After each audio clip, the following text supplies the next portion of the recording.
वंतारासाठी सांगलीच्या तासगाव गणपती संस्थांच्या गौरी हत्तीणीला 2 ते 3 कोटींची ऑफर देण्यात आली होती असा गौप्यस्फोट गणपती पंचायतन संस्थांचे विश्वस्त राजेंद्र पटवर्धन यांनी केलेला आहे। एका कथित पशुवैद्यकीय अधिकाऱ्याकडून गौरी हत्तीणीला अनफिट असल्याचं सर्टिफिकेट देण्याबरोबर वंतारा संस्थेच्या माध्यमातून 2 ते 3 कोटी रुपये मिळतील अशी ऑफर देण्यात आल्याचा दावा राजेंद्र पटवर्धन यांनी केला।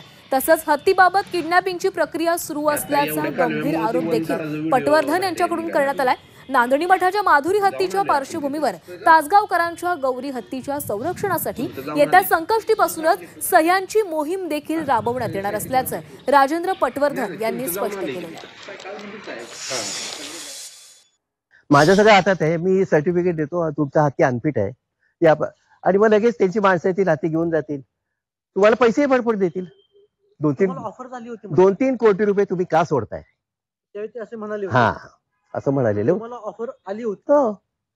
पण मी त्यांचं संभाषण सगळं ऐकून घेतलं आणि त्याच वेळेला सर्व संबंधितांना सगळं स्पष्टपणे जे आता मी बोलतोय ते सगळं लिहिलं।